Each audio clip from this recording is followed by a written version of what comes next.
This segment of the news has been brought to you by Sun Oil Limited.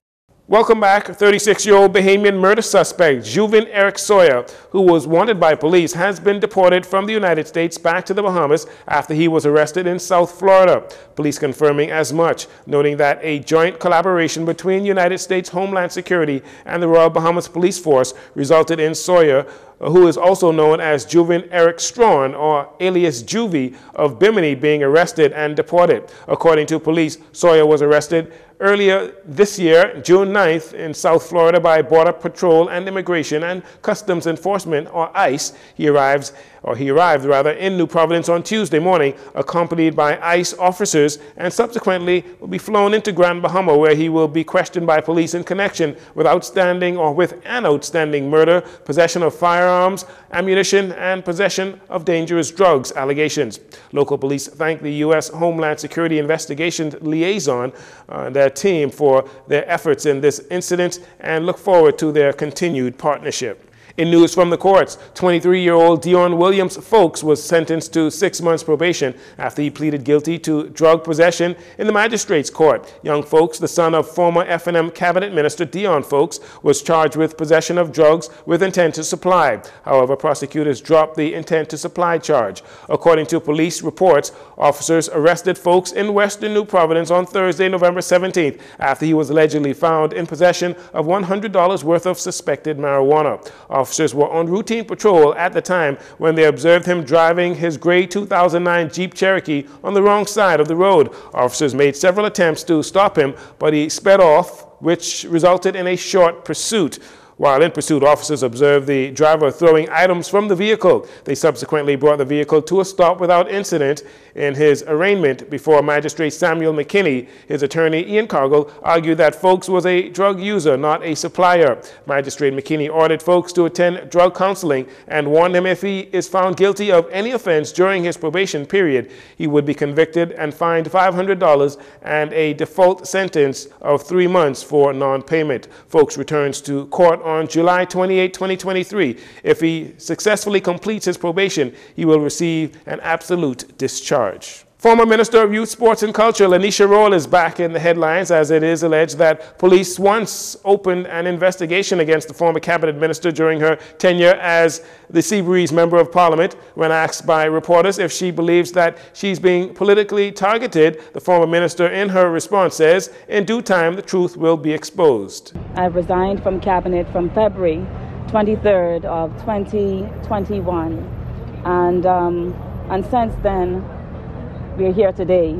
I recall the last official report, the audit report, disclosed to my information that the accounts of Ministry of Youth, Sports and Culture were fairly maintained. That is what I recall. I did not hear that another audit or any further investigation was going on. And so we are where we are today. I trust the police. I have been a police officer. I've served the country in that capacity for 11 years.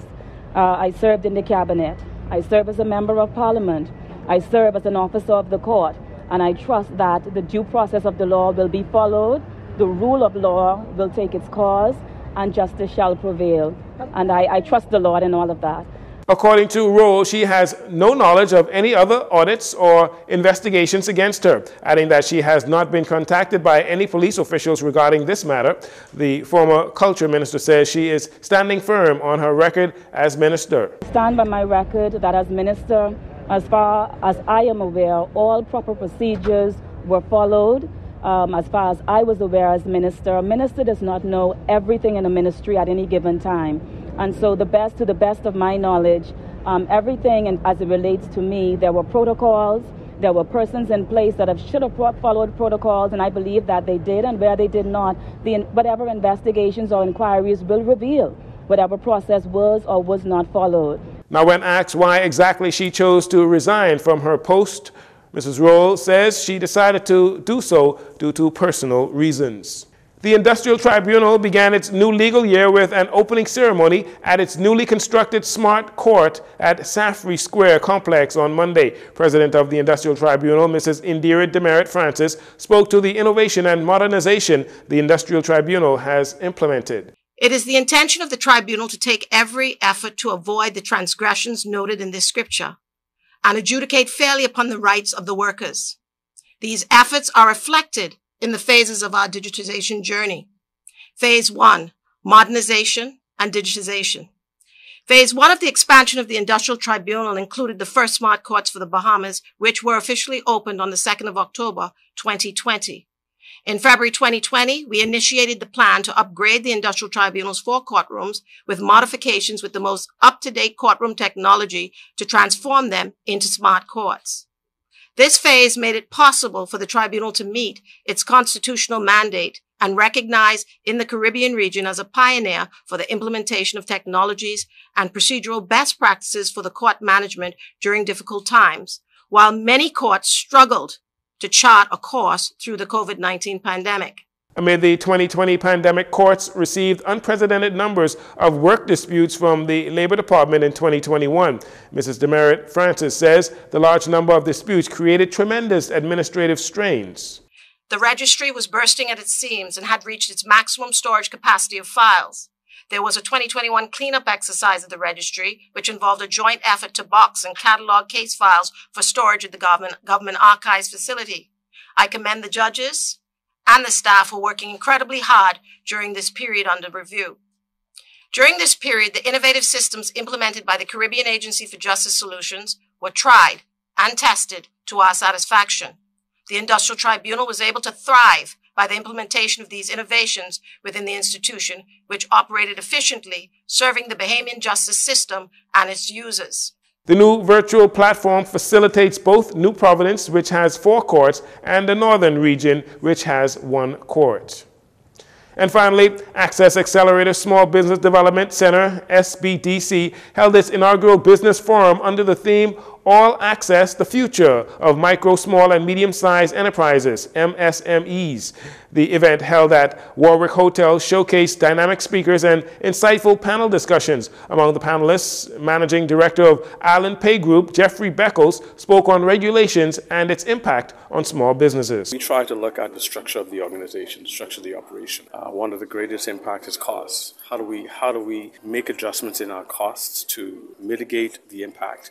And then at the same time, we still have to live. So while we're talking about the impact of cost-cutting measures, we also need to focus on how do we expand our customer base, because we need that revenue still coming in. People still need to live. People still need services. So it's a balancing between improving our revenue streams, expanding revenue streams, and also controlling costs. And then one of the other things that small businesses really need to look at is how do we collaborate? Because small businesses, you talk about shipping, you talk about handling, you're talking about marketing and so forth. How do small businesses come together, having a common need, and share resources as opposed to everybody paying their own bill for their own independent services? And that's something that we're hoping that small business communities understand.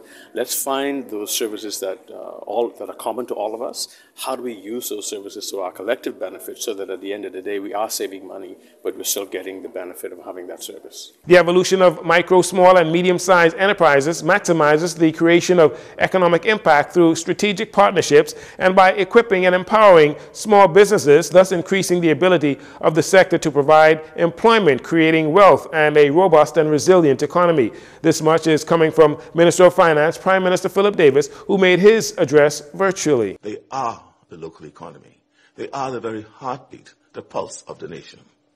The health of the MSME sector is indicative of the health of our entire national economy. This is why we invest. This is why Access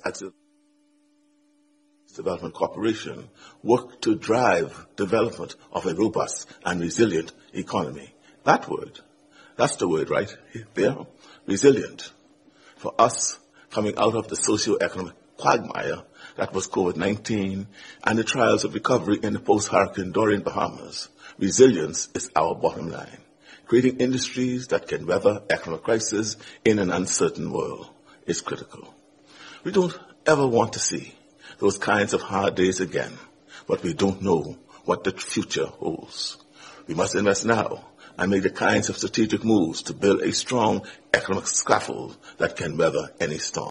The Bahamas government initially pledged $5 million per year for 5 years to support small businesses through the Access Accelerator. Since launching in September 2018, the Access Accelerator has invested $64.3 million into the small business sector, impacting over 2,000 local businesses. Reinforcing the commitment to small businesses, the government increased its pledge to provide the organization with $250 million over the next 5 years. And that'll do it for your JCN Evening News. Once again, I'm Jarino Saunders. Thanks so much for joining us. This segment of the news has been brought to you by Sun Oil Limited.